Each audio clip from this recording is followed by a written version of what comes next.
안녕하세요. CJ 오쇼핑의 교육 칼럼을 통해서 여러분에게 매주 새로운 교육 정보를 전달해드리고 있는 사회탐구 강사 반주원입니다. 이제 우리가 어느덧 5번째 주차에 접어들었는데요. 이제는 완연히 4월, 봄이라는 것 여러분도 느끼고 계시죠? 그런데 봄에 웬 생뚱맞게 독서야 하는 분도 계실 텐데요. 사실 독서의 계절이 가을이라는 것은 여러분 모두 알고는 계시겠지만 독서라고 하는 것, 특히 아이들에게는 1년 12달, 사실 뗄래야 뗄 수 없는 아주 소중한 배경 지식을 만들고 또 그 아이들이 학업 성적을 올릴 수 있는 가장 좋은 방법이기도 합니다. 그래서 이번 주차 그리고 다음 주차 총 2주에 걸쳐서 독서 교육이라고 하는 것은 어떻게 이루어져야 하는지 그 이야기를 들려드릴 텐데요. 지난 4주 동안의 이야기를 보시면서 여러분 이미 느끼셨을 겁니다. 지금 우리가 전달해드리고 있는 이 교육 정보는 가장 보편적일 수도 있고 또 어찌 보면은 이미 알고는 있었지만 그동안 실행하지 못했던 것들을 주의를 환기시켜서 어머님들 스스로 맞아, 나도 저거 해봤어야 되는데 알고는 있었는데 왜 그동안 못했지? 라고 생각할 만한 것들을 딱 집어서 전달해드리는 그런 시간을 마련하고 있는 거죠. 오늘 영상 보시고요. 아래쪽에 보면 독서 교육과 관련된 정보가 제공이 될 겁니다. 실제로 이런 정보들은 가장 중요한 포인트가 정보를 알고 있느냐 모르고 있느냐보다는 그 정보를 생활 속에 어떻게 실천하느냐, 이것이 관건이라는 것 충분히 알고 계시겠죠? 오늘 이 시간에는 독서 교육을 위한 가장 기본적인 정의, 그리고 독서를 교육한다는 것, 바로 이 장점은 무엇일까? 또 내 아이에게 독서를 교육할 때 어떻게 책 읽는 습관을 들일 것인지, 그리고 무엇보다 아이가 독서를 함에 있어서 지켜야 될 10가지 10계명이 있다면 어떤 것들이 있는지 차근차근 알아보겠습니다. 먼저 독서라고 하는 것. 그런데 이것이 교육이다? 그래서 독서 교육이다라고 한다면 그건 도대체 무엇일까요? 쉽게 생각하시면 됩니다.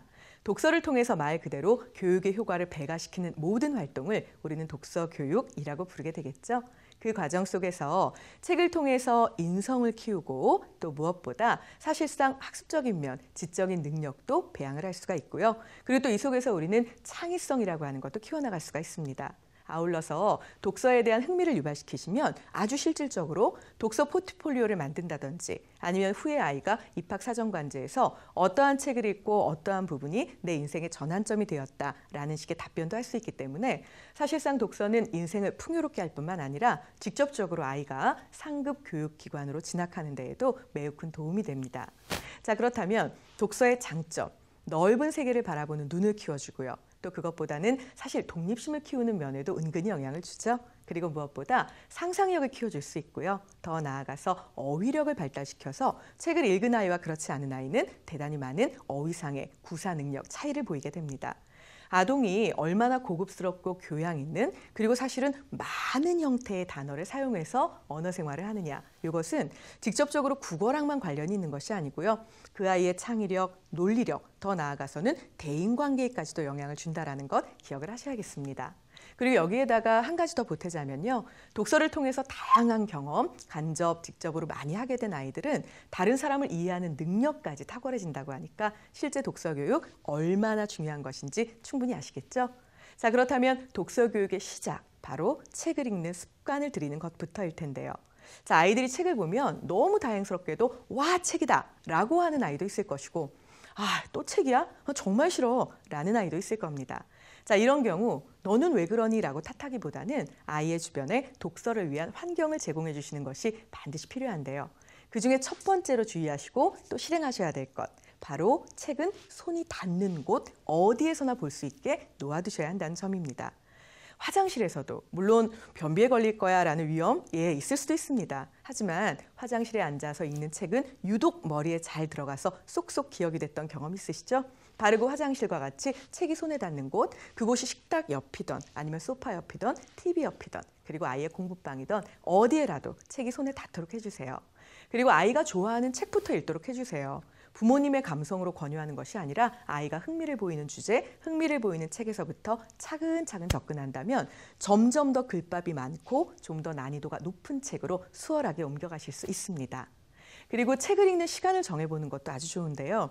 가족이 모두 함께 요일과 시간을 정해서 토요일 오전은 책 읽는 시간 1시간을 갖고 난 이후에 각자 움직이도록 할게 라든지 아니면 수요일이나 목요일 밤쯤에 몇 시부터 몇 시까지 다 같은 책을 읽고 그에 대해서 한번 독서 토론을 해보는 가족만의 시간을 갖는 것도 사실 굉장히 낭만적이기도 하지만 의외로 실천해보면 대단히 값진 경험의 시간이 될 겁니다. 자, 다음으로는 잠들기 전에 책을 읽어주는 것 정말 중요하다는 거 대부분의 자녀를 키워보신 부모님들 다 아실 텐데요.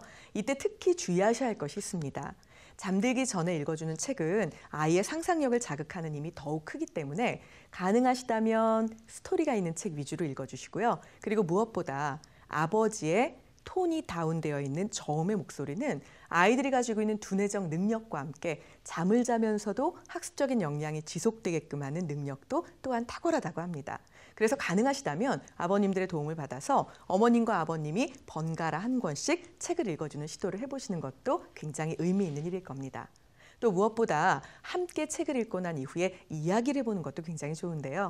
이때는 이야기만 나누는 것이 아니라 같은 주제를 가지고 조금 닭살스럽긴 하지만 간단한 가족만의 연극을 구성한다든지 아니면 같은 책을 읽고 엄마와 아빠와 아이는 어떻게 다르게 느꼈는지 그림으로 그려본다든지 아니면 책 속 주인공에게 편지를 각각 써서 서로 교환하여 읽어보는 것들도 굉장히 훌륭한 독후 활동이 됩니다.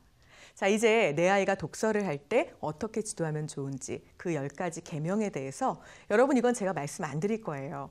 자, 이 10가지 계명은 반드시 지켜야만 하는 실천의 절대적인 룰은 아닙니다. 다만 독서운동이라고 하는 것을 지속적으로 펼치고 있는 기관에서 이렇게 한다면 정말 좋습니다라고 권유하는 내용이기 때문에 가능하시다면 아동에게 실제 실천할 수 있도록 어머님, 아버님이 옆에서 도움을 주세요. 자, 오늘 이 시간에 독서 교육에 대한 정의 그리고 장점, 무엇보다 독서하는 습관을 들이는 부분에 중점을 두어서 영상으로 살펴보았는데요. 자, 다음 시간에는 독서 교육 연령별로 그리고 학년별로 실질적으로 어떻게 진행하면 더욱 크게 도움이 되는지 그 내용으로 다시 찾아뵙도록 하겠습니다.